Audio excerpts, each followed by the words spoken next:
episode 20. Yes, guys, we made it to the 20th episode of the Connect the Dots podcast. First off, this is a huge milestone, so I want to take the time to thank my guests, but more importantly, you.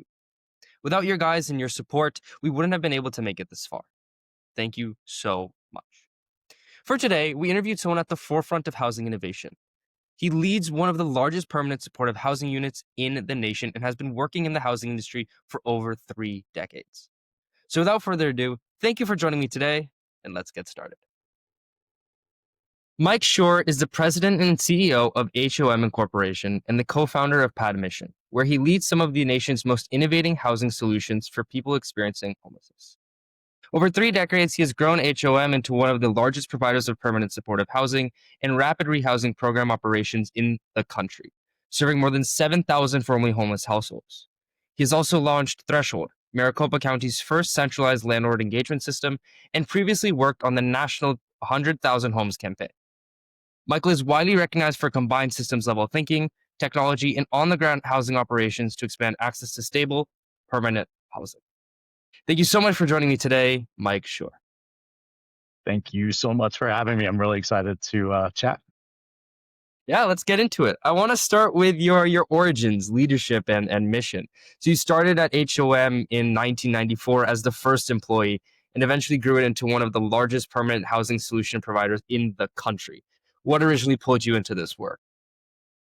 Pretty easy. It was nepotism. My story really is that my mom started out as a single mom of myself and my little sister when I was 4 and she was 1. And after some time, she got to a place where she needed assistance with her rent and utilities and food assistance and that type of thing. And so she went down to the local community action office. This was in Wyoming, in Casper, Wyoming, where we're originally from, and was looking for LIHEAP, so low income, housing energy assistance program. And on the bulletin board was a job posting for the executive director of the local housing authority, and she decided she would apply. So she got that job and did very well at it. She excelled in the field. She took that housing authority and its Section 8 certificate program at the time in public housing from a very troubled agency to the most improved in the country. Ended up getting to a point where she was doing some consulting and a lot of work nationally, and at some point was appointed as the regional administrator of HUD in Denver. So that was a presidential appointment.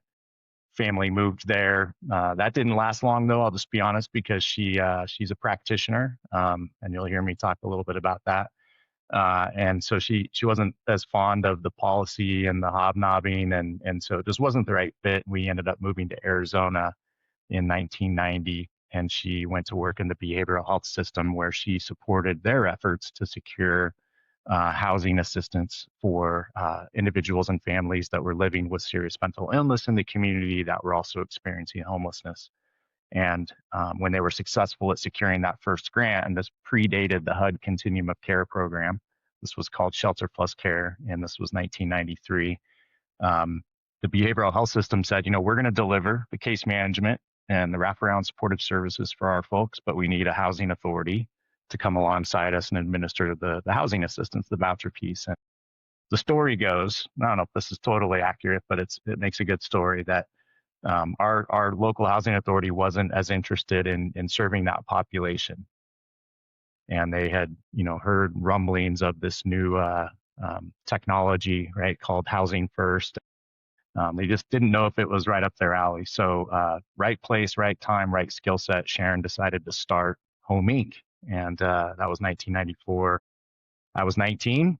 I was going to school at ASU full time, and I was like, I'll come work for the family business and have some flexibility in my schedule and be able to come in the evenings. And the rest is kind of history from there. So I kind of literally grew up not in public housing, but every night at the dinner table talking about rent calculations and housing quality standards inspections, right? And spending a lot of time at the housing authority, and just got a real appreciation for the work.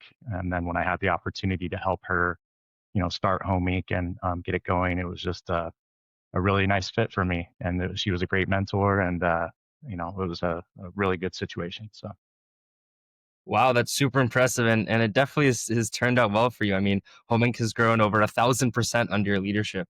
And so, what are some leadership principles that have stayed constant for you throughout that scale, from being a 19-year-old first working to now? Yeah, well, my leadership definitely comes from working in the business. I am a practitioner myself. I've done this now for 31 years, just turned 50 this year. And so um, it's all I've done. And I've done every role, every position. I've really engineered the business processes that we use to operate the housing assistance programs with as much efficiency and effectiveness as we possibly can. And then we have just a unwavering commitment to make sure that the participants in our housing programs and our other stakeholders, because it's not just those that we serve with the housing, but their case managers from their support teams, their clinicians, landlords are incredible stakeholders and partners of ours. Everybody that touches our housing assistance programs, we want them to experience kind of an unparalleled level of customer service. And we, really focus on treating everyone with a lot of dignity and respect. And so, um, my leadership, I would say, has evolved, but it really did start and come from a place of my strength, which was, I had become, a pretty seasoned houser, and not many people aspire to work in subsidized housing or affordable housing, but once they get in, they tend to get stuck because it's a very fulfilling place. So I think the practitioner work has always been important to me. Later in the career, I really started to understand that I needed to elevate my leadership and I needed to get myself out of the day-to-day operations, out of the weeds, and really start to focus on empowering my team so that they could grow professionally. Um, and we really focus on transparency. We really try to make sure there's no information hoarding, that everybody knows as much as they can possibly and want to take in so that they know the big picture, how everything connects, the financial situation for the company. We're very inclusive, and so we don't make any decisions there, by edict. It's very collaborative, and we get the voice of everybody who works there. A lot of generosity baked in, and just authenticity. There was a period of time where I was pretty young in this work, and by the time I bought the business when I was 30 years old, I had some pretty good imposter syndrome.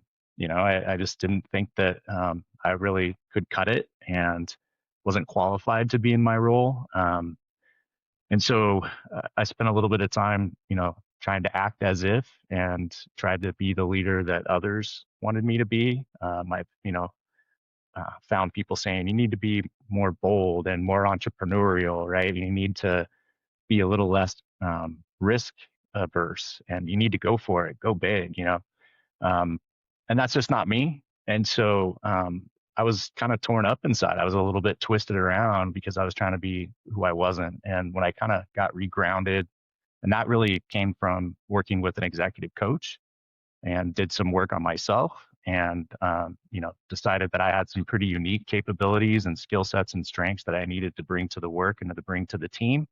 And once I got in flow with that, kind of unleashed. And there's a little bit of story as to our growth there as well. Yeah, of course, and from starting off with imposter syndrome to what you have now, I mean, I must commend you. That's a huge amount of growth.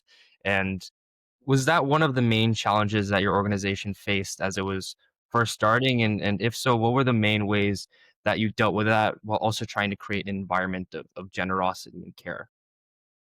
Yeah. So when we started, we had a lot of success. The Phoenix region, the Maricopa County region, has always been, well, until about 2008, had been a pretty affordable place to live. Rents were relatively low. Housing prices were relatively low. It was a very, it was growing, but we had done a good job of building enough, especially multifamily product, right? Apartment complexes and such in the community to where people who had vouchers or rental assistance that was tenant based, that they could take out and lease apartments in the community. It's not to say that it was easy, but we were very successful at getting our housing assistance programs fully utilized, leased up, and diversified and deconcentrated across the entire region. such that annually thereafter, we were able to secure bonus grants through the HUD Continuum of Care process. And so all of our growth initially was just based on our performance and just continuing to expand the inventory of housing assistance programs. But at that time, we were continuing to work primarily for the behavioral health system, serving those with serious mental illness. And we weren't as involved in the homelessness system as we could have been. And so it really kind of helped us, get to the point of expanding and diversifying our housing program offerings, because we're a for-profit company. We should say that right off the bat. So that's something that's pretty unique about HOM Inc. So we are contracted by nonprofit grantees who have HUD or other grants funded through, the HUD COC program or the Emergency Solutions Grants program, or it could be state funding. So they contract with HOM Inc. to essentially be their homeless housing authority is really the best way to think about us. So what that means is we do all of the housing compliance work and all of the eligibility and the rent calculations and HQS inspections, which will later be Inspire inspections. We determine that rents are reasonable. We help the participants in the programs execute a lease with their landlord. We then execute a subsidy contract. We make the rental assistance payments every single month on behalf of the household, and then we do the ongoing eligibility. So that looks and feels a little bit like a housing authority in a voucher type program. But by allowing us to do that, which is our sweet spot, it really frees up our partners to be excellent at what they do and what they want to do, which is social work, right? They want to provide case management, housing stabilization, and they want to be able to not have to be, being a houser and understanding real estate concepts and such, and social workers at the same time. So it's a beautiful model. We had a lot of success with it. And so back to the growth, I would say I had this very unique opportunity in 2010 when there was a national campaign, the 100,000 Homes campaign, as you mentioned, that was just getting started, and it was being led out of New York City by Roseanne Haggerty, who you may know, currently of Community Solutions. At the time that they were still with Common Ground. They had done some incredible work in the Times Square area in downtown, really reducing street level homelessness by having outreach and intake into housing assistance programs start to work a little bit differently, where previously homeless services programs would tend to identify those that were going to be most successful in their housing programs. They really introduced the concept of prioritizing those that had the most severe housing and service needs, those that traditionally had been thought of as being service resistant, those that, but for housing and intense case management support, were probably going to die on those streets. And they used some new technology from Dr. O'Connell from your lovely Boston. He was a healthcare for the homeless, as a healthcare for the homeless doctor. And based on some of his research, they came up with a nice questionnaire to determine who ought we prioritize for this very precious resource of permanent supportive housing. So they had such success that they decided, and they were being asked for support and consulting by other communities across the country, Los Angeles and elsewhere, rather than just deliver consulting services and monetizing it. They wanted to create a movement, and so they started the 100,000 Homes campaign. And they essentially traveled across the country and asked communities to enroll and to participate in what they called at the time registry weeks, which is where volunteers would go out in the middle of the morning, 3 o'clock, 4 o'clock, 5 o'clock in the morning, and identify those that were sleeping outside and ask them the questions about their vulnerability, compile a list of folks that were experiencing homelessness, and then really prioritize those folks for the permanent supportive housing resources. And that movement really transformed, frankly, the nation's response to chronic homelessness. But for me personally, because Phoenix enrolled, Maricopa County, and later Tucson, I had an opportunity to get out from behind my desk and to start to lead a systems level intervention for the first time, and to really act like a system of care and to understand how we all work together and to get out of my silo. And I had such an experience that I ended up leaving HOM Inc for the next 2-3 years and working on the 100,000 Homes campaign nationally and deploying that initiative across the country. So when I got back from that campaign, I recognized immediately that there was much more that HOM Inc could do in its own community and elsewhere. And that's when I started to really uh, open up in terms of, seeking out opportunities to support other partners in our community and to expand our impact.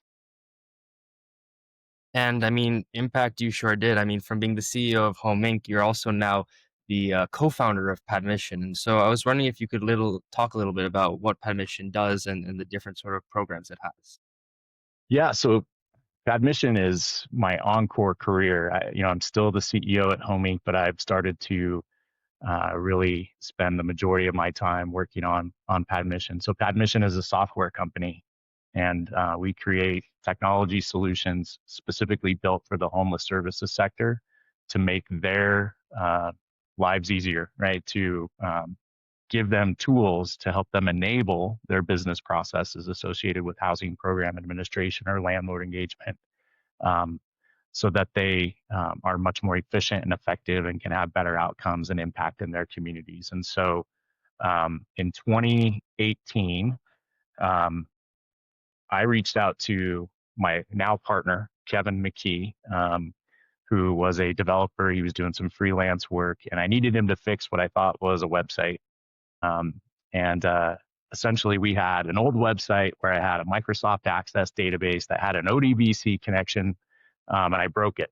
And I was looking for somebody to fix it. And all it did was enable a landlord to fill out a form to send that information to my access table, which then would go to a query. And then I would come out with a nice paper list of property owners and managers that were agreeable to work with our housing programs and that had availability at that moment, right? And we would give that list to the participants in the housing programs and their case managers when they would come into the housing program and say, this is your resource to go get housed. Good luck. And as you can imagine, it was always outdated, right? Um, there were copies of it all over town, and it was never accurate. And we would routinely get calls from landlords saying, I thought I told you guys I don't have availability right now. Take me off the list, or I sold the property.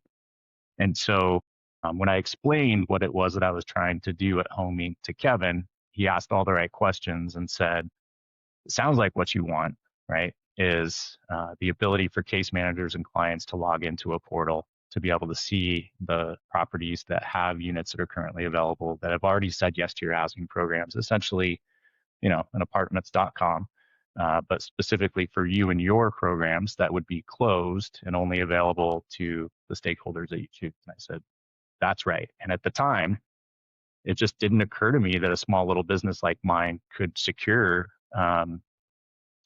custom technology solutions. It just seemed out of reach and impossible.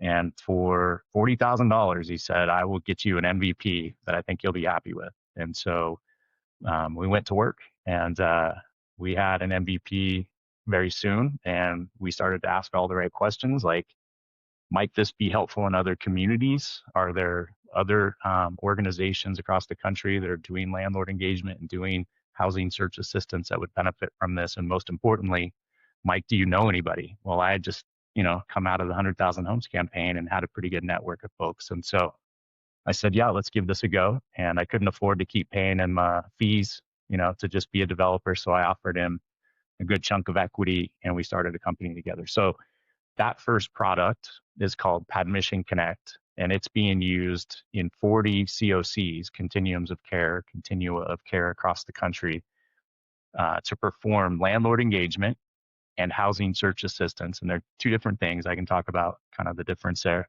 but importantly, in a centralized way. And that's something that we believe really strongly in, and that's something that the technology has actually enabled and been a catalyst alongside a lot of our technical assistance and professional services and support in helping communities to start to operate that service in that way. So that's the first product, and I can come back and talk a little bit about the second one. And you said two things towards the end of the answer. You said landlord engagement and housing search assistance. And I want to focus on the first one, because many communities try to recruit landlords, sort of one by one, whereas Patitions is more systems level. And so what enabled you to make that shift, and what sort of general mindset is needed to make that move on a more broader scale? Yeah. So historically, um, every agency that has a permanent supportive housing program grant or a rapid rehousing program, or you've got VA funded SSVF, supportive services for veteran families, like if it's a tenant based rental assistance, a voucher type intervention, that includes, the housing authority offering Section 8 vouchers. Everybody's out there, competing with one another. They're recruiting landlords to take their programs and their clients. And they all believe that they're unique and exceptional, and they're the only ones who provide any good customer service and support to their clients, and their landlords will only work with them, and they think they have pocket landlords. But at the end of the day, what's really going on is they're all working with probably the same landlords for the most part in communities. Um, and the other thing is that landlords can't make heads or tails of this system, right? They're sitting at their desk in their leasing office, and in walks somebody knocking on the door from agency A saying, I really like you to take our programs, and here's our brochures. And we have financial incentives and signing bonuses and mitigation. And then the next agency walks in and has something different. Um, and so it's just a mess. And it's not the homeless services system acting like a system of care. And that's one of the most important things for me is I want to always continue to make sure that the services that we are providing are in support of creating a better system of care. I don't want to be the best siloed single organization out there just pursuing my mission. I want to make sure that everything that I do is mutually reinforcing to the system's efforts. Um, so yeah, the software doesn't necessarily, create the opportunity to do that. You have to get there, but often it can be a catalyst, right? Sometimes you have a bold visionary purchaser of the software and they say, we're going to get it in here. And then we're going to say, this is what we can do together. We can all have the shared list, but how do you do that? We got to work together differently. And they kind of go backwards and start on the coalition building, the political will building, the myth busting and all of that it takes to get there. And then we go. In other places, they've been there, they've been doing it in a centralized way. It's just that they have a million spreadsheets and emails flying around, and it's just a mess. And so the software gives you, again, the business process enablement. You hear me talk about business processes and enabling them through technology and automation. I feel like the human services sector, especially the homeless services sector, for too long has not had enough good tooling. And so a lot of the stuff that they're doing is inefficient and it's ineffective and it's often, frankly, wrong, right? And so good tools can help to make sure that people are doing the work right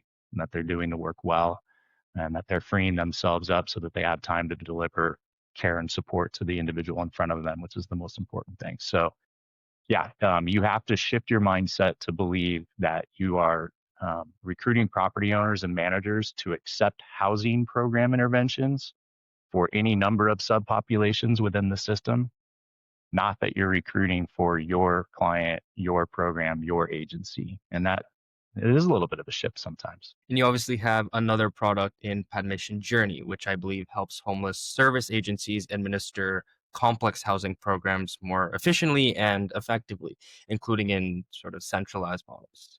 How will Journey impact the mission to end homelessness in communities in general? And how does it work in tandem with Padmission Connect to sort of have like a two front attack on this Yeah. issue, so to speak? Yeah. So, picture an individual who is on the community's by name list, right? They've made it into the coordinated assessment system and they now have a referral into a housing assistance program. They've been intake, they're eligible. Now they're out searching for housing, hopefully a product like Padmission Connect and a coordinated effort around landlord engagement to recruit them and incentivize them and retain them. And then importantly, and I said earlier that there's a difference between that work, which is sales, right? It just is. It's sales. It requires CRM type of tools, and it's not social work. But then we get to housing search assistance, and that is social work. That needs to be delivered by the case manager or a housing navigator who is supporting the client with transportation, with viewing, with applying for units, with negotiating the selection criteria the landlord may have down, understanding they have barriers. Like that's the hard work that the human has to do with the participant in the housing program, that's the social work. Landlord engagement, though, if this can be done by somebody who has specific skill sets and background in real estate and can connect with landlords, this part gets easier for the case manager. So then they've identified something, hopefully again through Padmission Connect or something along those lines. And now it's time to get them housed in the program. And this is where I would say, I'm passionate because I've been doing this for 31 years. Program administration is not easy. It's not rocket science, but again, I don't believe it's social work. I believe it's housing. And I think that an agency who has background, specialized expertise and capabilities and skill sets around things like verifying income, assets, and expenses properly, negotiating rents with landlords, determining that the rent that they're requesting is a reasonable rent based upon comparable units that are similar in size and age and location and other things in the community, performing an inspection, like an actual inspection well, and then, facilitating the lease execution between the landlord and the tenant, reviewing the lease to make sure that there aren't any discriminatory provisions, all of those types of things, and then executing a contract and making payments. And there's a ton of financial management. What are eligible expenses? What gets paid from which funding source? That's what Journey does. Is Journey enables all of that in one platform. So from the referral to the eligibility, to the rent calculations, to the HQS, to the rent reasonableness, to the payments to the landlords, and all the ongoing eligibility activities, renewal of leases, annual recertifications, moving people from one project to another, funding source musical chairs, integrations with HMIS. Like this is, not bashful about it. I think it's a game changer for the sector. And it really is demonstrating that it can be used by a single agency for their housing program assistance, but in Arizona through HOM Inc, and now in Los Angeles through HOM Inc, but also in Dallas with Housing Forward, their COC lead agency, and Orlando's coming on next. You have COC lead agencies, or in our case, a separate agency who say, we will administer all the rental assistance and all the housing program eligibility, and let the case management agencies be case managers. Let them deliver those critical, life-saving supports and wraparound supports that are client-centered, trauma-informed, all of the things that, I know enough to be dangerous about, but they don't know enough about what I do to be dangerous, right? It's taking two sets of unique but complementary skill sets and making 1 + 1 = 3. And so I think that's an opportunity, and I think we're going to see more of that in the future, where you'll have a recognition that we need to let people who have expertise in a specific part of the business, let them do that piece and let them do it at scale. And then what happens as a result of that?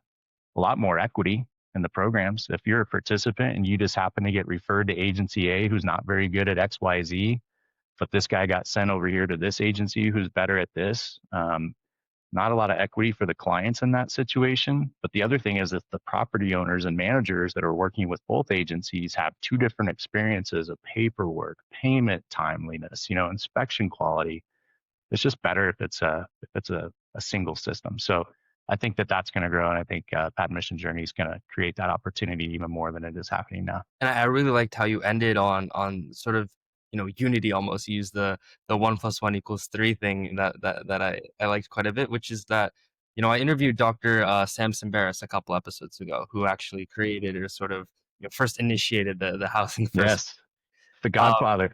Yeah, and it was, obviously it was surreal, but it was an amazing experience, because ever since then, the people I've interviewed, like what has been so centered throughout this sort of podcast has been, everyone knows what's going on. Everyone knows this is an issue. Everyone knows that it's not a sort of like one solution does all. And the thing that we're slowly starting to get finally at is that if we all just sort of put all our chips into our strengths and really do what we're passionate about and what we're good at, we can really do some damage and really help the people that need help. And this kind of leads into my next question, which is still about Padmission, but more on technology of a broader scale. Because as we sort of turn into the modern world, we obviously have the creation of like AI and more technology, and how do you think that will play in a role as we continue to make solutions about homelessness while trying to keep them and the sort of human at the center of it and not let technology sort of take over everything? Yeah, I think, I mean, there's so much opportunity, and they're not going to replace humans, especially, it's health and human services because we're delivering, services to humans, and we're always going to have to be there to walk alongside those that we serve in order to get them to where they want to go in their lives. And I think technology should really be making everybody's lives easier in the delivery of that care, both the participant in the housing program, and all the stakeholders involved. So, Journey, for example, has a landlord portal. That's awesome. They can log in and see all their payment information and all kinds of information about inspections and electronic documents going back and forth and electronic signatures. Like, that is going to free up my housing specialists who used to get phone calls all the time about, did I get paid? They can now have, self-service. And so that gives us the time to focus where it needs to be, back on the person, the family, the individual that we're serving. Um, you know, there's some concern, right, around technology and where it ends up in whose hands, and especially, when we start talking about, we're learning this quickly at Padmission. We're achieving our SOC 2, HIPAA, and ISO certifications, right? When you're dealing with people's protected health information and personally identifiable information, um, we need to get there. We need to keep enabling and automating things to make everything go faster and better and stronger. But we need to do it cautiously. We need to do it safely, and we need to make sure that we're not putting the people that we serve in jeopardy. And so, I don't follow this quite as much, but I know there are some concerns in the homeless services sector around sharing of data with law enforcement, for example. Um, you know, we could talk about Palantir, and the data that they've got now. So, yeah, I think that the other thing I'll say though is, I said earlier that technology companies really to this point haven't been eager to serve the health and human services sector. Health sector is a little different. They got tons of money, right? Electronic health records, there's plenty of tools out there. But you start looking at the homeless services sector outside of HMIS, right? And the apps that you've created, the ones I've created, there's just not a lot of like drive to serve our sector because there's not a ton of money in it. Um, so some of the tools that are starting to emerge for developers to go faster to develop, software and programs and solutions through AI, even like just speaking natural language and that type of thing, it should open up more opportunities for nonprofit organizations to get their hands on technology and to use it in a more meaningful way.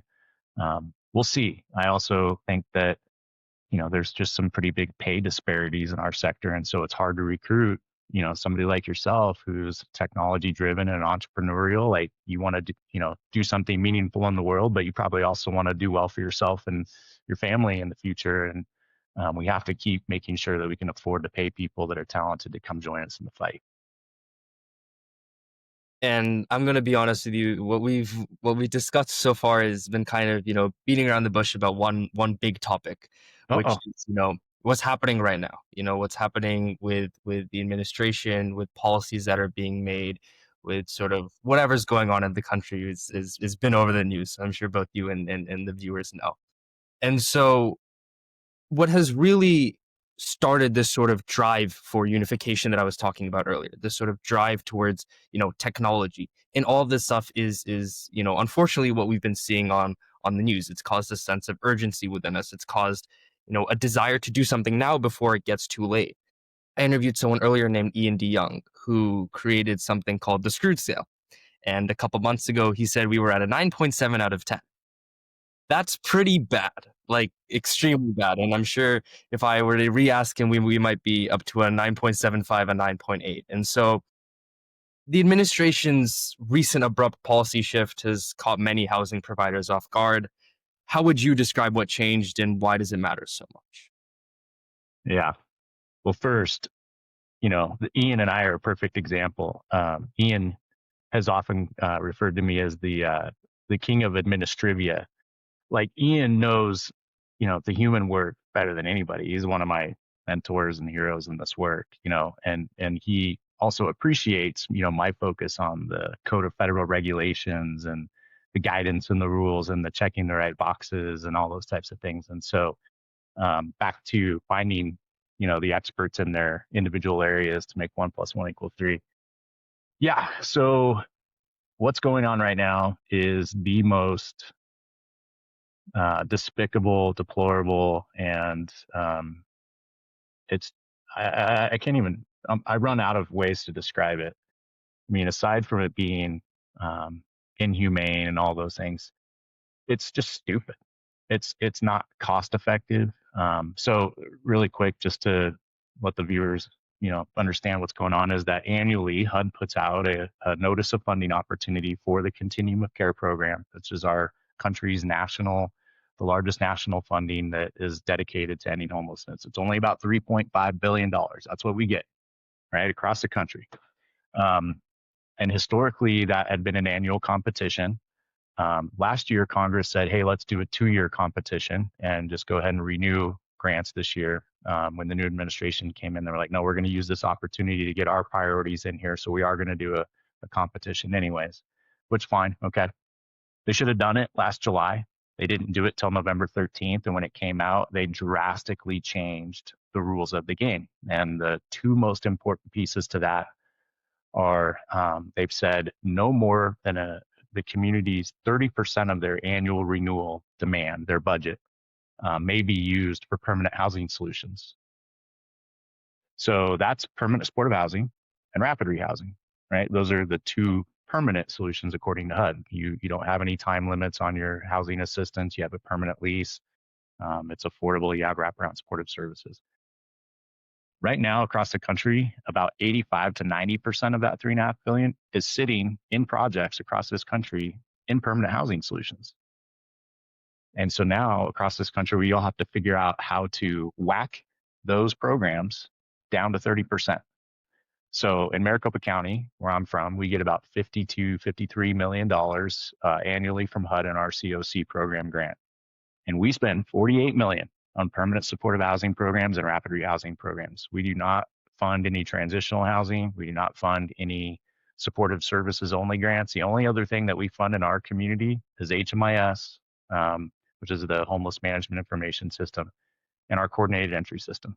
And we're not unique in that way. That's the majority of this country has gotten to that point because we all understand that permanent housing with wraparound supportive services is what ends homelessness for people. So we have to get from 48 million to 15 million. And that can only be accomplished by terminating programs, which means that people that have been in my programs for years, that have overcome their homelessness, that have achieved stability, that probably have had incredible improvements in their lives around health, economic opportunities, education, reconnecting with loved ones, et cetera, are now potentially going to get a letter from me that says, hey, you and your landlord, guess what? Subsidy's over. Good luck paying your rent. And so if you look at, kind of an average type of situation in my community is a 1-bedroom apartment, it's about $1,500. And somebody in my permanent supportive housing program, every single one of them is a person that is headed by a person that has a disability. And the vast majority of them are those who have a serious mental illness. And every single one of them is somebody that had to overcome homelessness. Again, the vast majority actually were chronically homeless when they started in our programs, meaning that they had been outside or cycling through shelters for over a year, cumulative 12 months over multiple episodes, and have the disabling condition. And they get SSI, $967 a month. So 30% of that, which is what people contribute in these programs, is $280. So what happens? I mean, 967, they don't even have their entire income doesn't meet the rent.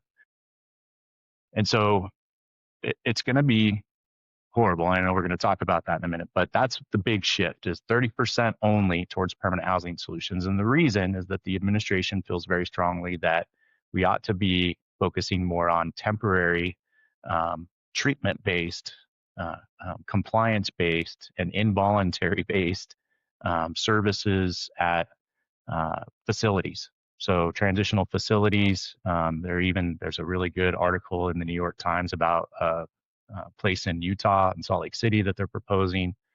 It'll have, I think, 900 beds, and it'll be a mix of involuntary commitment for people with psychiatric problems and substance use and emergency shelter beds. It'll be labeled an accountability center. And the proponents for this say you will not be free to come and go. You'll be out of sight, out of mind. And it's going to cost $75 million to build, $37 million a year to operate. You know how many people I can house with that? So this is what the administration wants. And so they're hoping that in this continuum of care notice of funding opportunity that they will receive sufficient applications to where they can overnight shift our entire strategy for ending homelessness in this country from one of a permanent housing solution to a transitional and temporary assistance. They also want to see supportive services only grants or coordinating with law enforcement. I mean, it's a very, I mean, it's fine to have policy differences, but this is all of this. It's just like the other day when the committee that informs the CDC around vaccinations decided they were going to change, vaccinations for newborns. The science just isn't there, right? And like we've known this for decades. This is the same thing with Housing First. Sam Simbaris, started Housing First in the late 90s. We've been doing it for that long. We've seen tremendous success. 85% to 90% of the time, people are still housed after a year. It's more cost effective. We've tried these approaches where we try to get people ready for housing, get them psychiatrically stable, get them sober, get them employed, fix them, which is Ian's thing, and then get them into permanent housing. And you know what percentage of the time that's successful? About 40, right? So it's way more expensive and way less effective, and we're going to bring it back. It just doesn't make any sense. And so that's a huge one. The other one is there's another 30% figure that's very important to understand is that annually in the continuum of care notice of funding opportunity, the local communities were able to basically protect 90% of what they were going to send to HUD in their application and have that be essentially funded by HUD according to the local ranking and review process. We determine if these are highly performing programs and we want to keep them, their renewals, they're new, whatever the case may be. And then 10% was a national competition. Tier 1, the protected, going down to 30%. So that leaves HUD and the administration with 70% latitude to fund who they want to fund. And there's some pretty good indication they're going to fund who they want to fund and what they want to fund. So there's more. I mean, but those are the kind of the highlights. It's incredibly rough. And as I said earlier, what compounds all of this is that they should have done it in July. We should have known what was awarded by December, and we should be then moving forward. They released it November 13th. It's due January 14th. They won't make awards until May. And I have programs, and there are programs across this country that are expiring in January and in February and in March and in April and in May. And so programs are going to have to shut down. People are going to become homeless again. So, I mean, it's stupid. That's the best word for it. It's cruel. It's inhumane. It's not based in any evidence, and it's just ideological. And it's I don't think, we're working on an angle right now around property owners and managers. This is $2 billion. I send $9 million every single month in Arizona and Los Angeles to about 1,800 landlords to pay rents for my people. That's $108 million annually just out of HOM Inc. $2 billion in the country. And I don't know what it's like in New York City, but in my community, because we did have a lot of building, the supply has caught up, right? There's some absorption going on. So rents have started to drop because vacancy is going up. We're even seeing concessions again. And that's happening in many communities across this country. So when we go tell the property manager of, the apartment complex down the street that has 10 to 12 to 14 of my tenancies, who is sitting at like 82% occupancy, guess what? We're going to yank this rug from you too. Like this has an economic impact as well. And I just don't think it's understood. And if it is, they don't care, because the name of the game right now is go fast, break things, create chaos, and tear the system apart. They're not going to be able to rebuild it when we're gone. Wow. I mean, 2 months to cut down to almost a third of what you had before, removing funding left and right. Just I interviewed Donald Whitehead a couple episodes ago, and You've had all the top people on your show, I swear. I've, This is I've been impressive. lucky. And Deborah Paget I saw too. I I mean, did, good yes, Lord. I did have Dr. Paget. Um, and something that he had done, and actually where I'd found him was sort of media interviews. I'd found him on one, I think it was on CNN. And do you think media interviews are one of the best ways that we can sort of fight this sort of misinformation, if I were to call it that? Just because my current understanding, based on what you just said, is, these horrible things are happening, and there's evidence to back it up. I mean, I interviewed Dr. Samson Barris like months ago. I still remember the 80% success rate number. And it's been boasted so many times in papers and in decades of it being worked. It is in everyone's minds in this industry. Like, that is just a statistic. And if after all of that, we still can't manage to do things in a just proper way, my question to you is like, what is missing? Like, how do we counteract this? How do we get back to, or even get towards where we need to be? Yeah. So yeah, media is important. There are two lawsuits, by the way. And there was a hearing. They're both in the Rhode Island Federal District Court. The judge has scheduled a hearing. We may get a temporary restraining order. So I mean, that's one thing. Is like from an advocacy standpoint, what can we do? We have to keep hoping that the judicial branch is going to stand up to some of these breakdowns. So far, they've been able to keep some of this stuff from happening. Um, I think on the advocacy side and the communication side, there's another gentleman that you are probably familiar with in our space. You can't not be. His name's Mark Horvath. He, runs Invisible People TV. Um, he's said that, the sector hasn't done itself any favors by we get into our camps, right? And I think it's really important to acknowledge that two things can be true at the exact same time, right? Like, I want more transitional housing. I just don't want more transitional housing at the expense of permanent housing.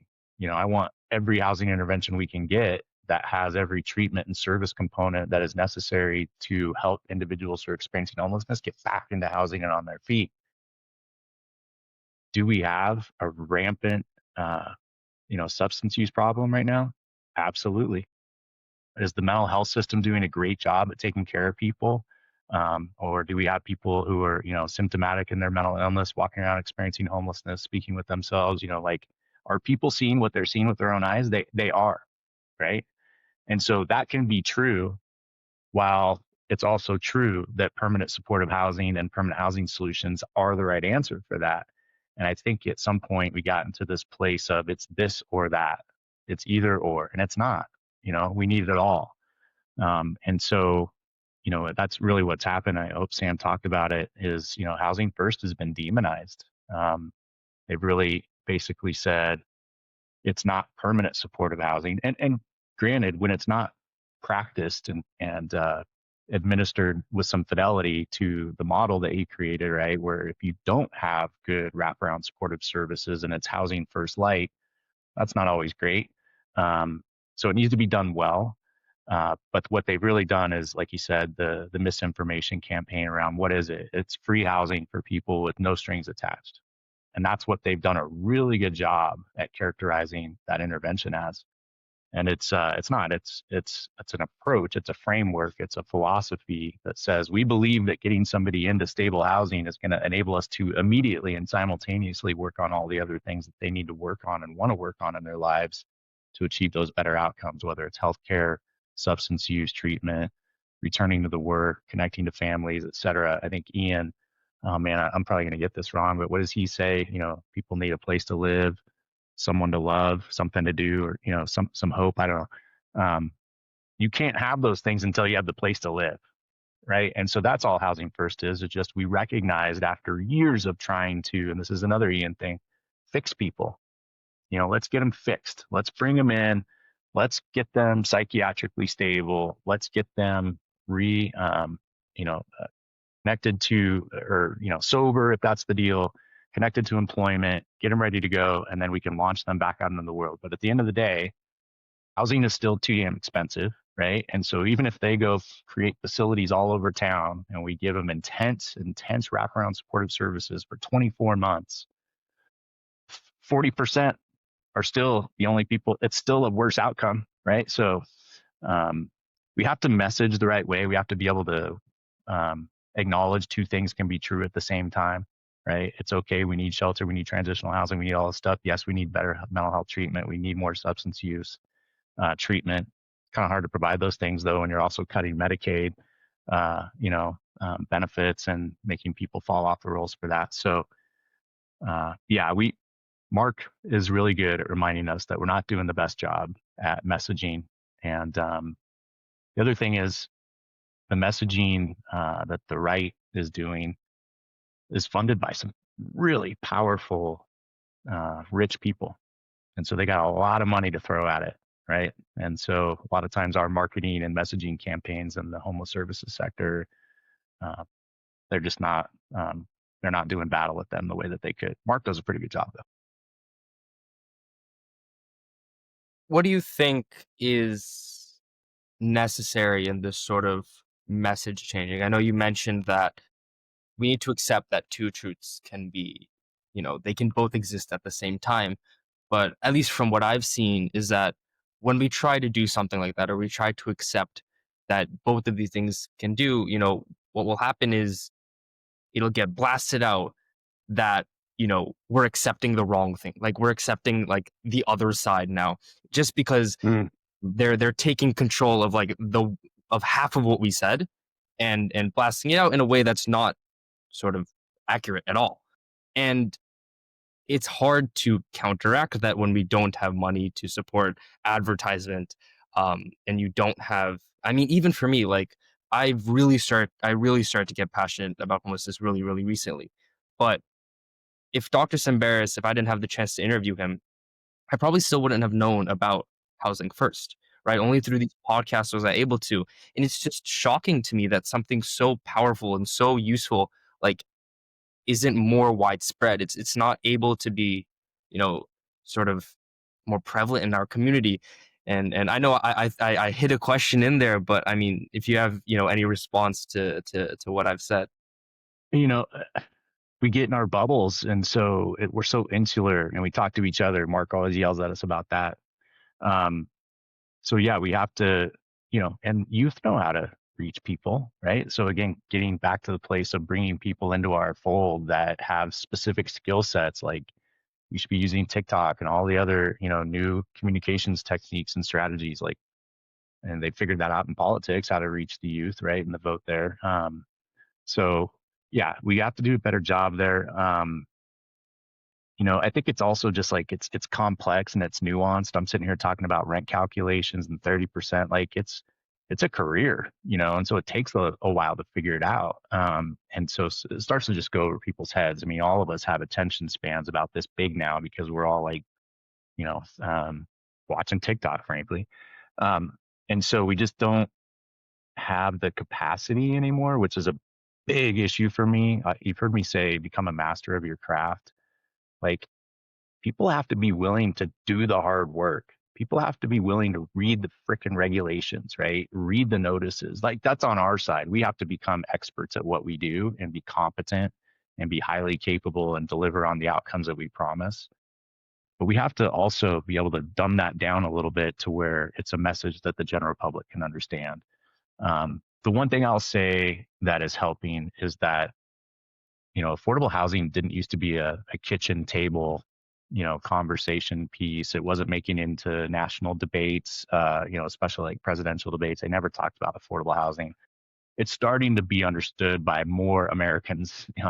It's just so expensive, right? And so people are starting to understand these concepts of if you make $967 a month in SSI, what housing can you afford, right? If you make um, minimum wage, you have to work 80 hours in order at that rate in order to find a unit that's going to be affordable to you that's at no more than 30% of your adjusted monthly income, right?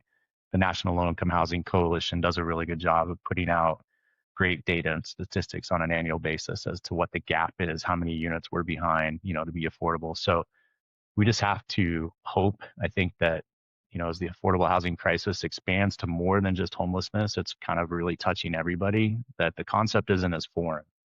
Um, And so there's a lot of jargon. You've heard me, use a lot of acronyms, right? We gotta get that stuff to a point where it's a little bit more digestible by the general public. So at the end of the day, it's just, you shouldn't have to spend all your income on housing, right? You should spend 30, 40%, right? And you shouldn't be rent burdened.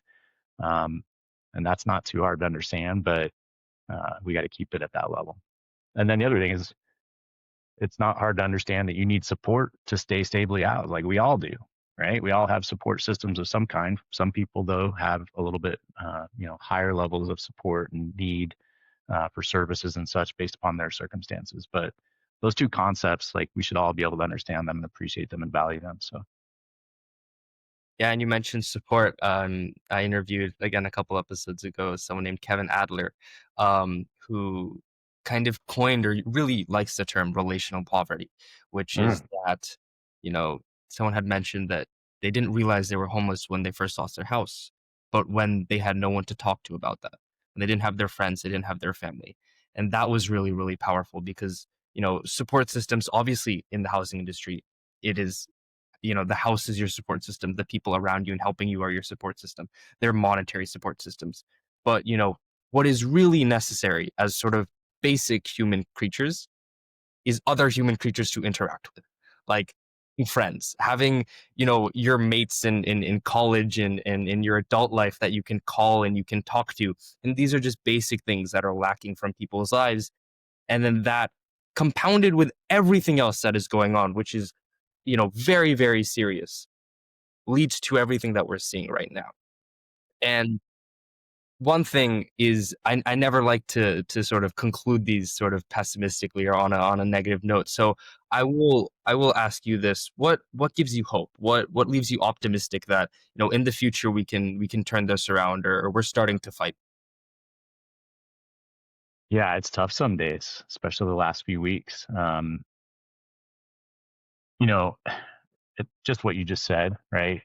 When you connect with another human being and you get to see their story and the success that they're having, we have our participants in our housing programs come in annually to recertify. And some of these folks have been around since I was 19 years old, in 1994. And it's just so good to see them again and hear what they're up to.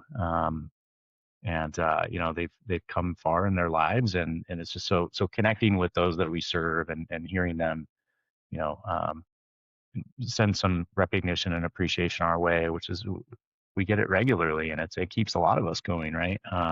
Christmas cards and things, and those are coming up. Uh, so that helps. Also, being with young people in the field. Um, you know, some of us are old and we've been at it and we're chiseled and, probably a little pessimistic, and it's easy to start to get jaded and start to lose hope. We used to really talk a lot about ending homelessness is possible. And it is. Ending homelessness is definitely possible, one family at a time, one individual at a time. We do it every single day, every single month at HOM Inc. We end up putting about 200 new households that were experiencing homelessness into housing. So we end homelessness all the time. Can we get to the place where our society has eliminated homelessness? I used to say, yeah, absolutely. And I still think we can, but it's not the homeless service system's job to solve that, right? The fact that I have one of the most highly performing, efficient, and effective housing placement machines in the country, it doesn't matter if I can't keep up with the inflow of people becoming homeless for the first time because our housing system is just fundamentally not delivered. It's not built, right, to make everybody be able to afford their own housing. Um, so, anyways, so when I speak with young people in the field, and they're excited, right? And they're eager and they want to learn and they're just soaking up information and knowledge. That's another thing. And then my team, in Los Angeles and in Arizona, and my team at Padmission, the fact that we get to help communities, end homelessness for people and bring some kind of unique value proposition to the system, um, that gives me hope too. It keeps me invigorated, and I know we're doing a good job, and everybody's has the best intent, and we keep figuring out how to fight within the confines and the constraints that the system keeps throwing at us. and we will win.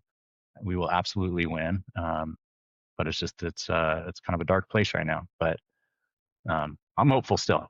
You know, if the minute I get to the point where I'm just pessimistic and can't get up and do the job every day, it's time for me to get out of the way. And that'll come. I'm 31 years in, and then I don't know how much. Hopefully, I get to 40, maybe 50. But if at 33 I'm just done, then I'm out, right? Because you guys need people who believe, and so I'm still there with you guys now.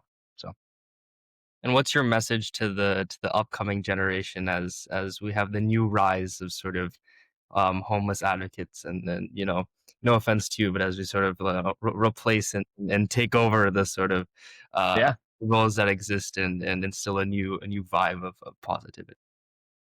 yeah. I mean, you've heard my bias. I've done the work for 30 years, and so I see a lot of value in putting the time in to become a master of your craft, right? Become an expert, read the regulations. I used to remember my mom sitting up in her bed with the night light, the nightstand light on, and she had the Code of Federal Regulations, right? 24 CFR Part 982, reading the Section 8 regulations, and um, like do that hard work. We have a lot of people in our sector who are idealists, who are dreamers, who want to help.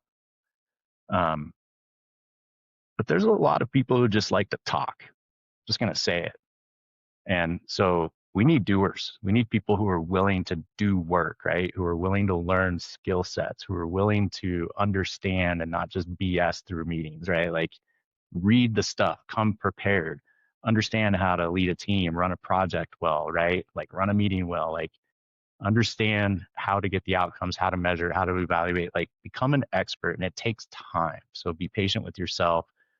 I believe it makes a lot of sense to start, in the programmatic side and get some real world experience under your belt, and then get up into the systems level and understand all the politics and all the bureaucracy and all the rules and all the reasons why it's hard to be a funder and hard to make really difficult decisions and things. And so, um, yeah, we need young people, and we need them to come ready to do hard work and to do it, seriously. And bring all those new skill sets and the technology and the data. Data is not a strength, I would say, unfortunately, in the homeless services sector, and it is critically important, right? So we need people with all kinds of different skill sets to come join us. So yeah, but do the hard work. Well, mastering your craft, unifying together, and then the sky's the limit. That's definitely the message from this podcast. Thank you so much for joining me today, Mike. Sure, really appreciated your time and you sharing your experience. Yeah, thank you. It's been a pleasure. I enjoyed it. So thank you.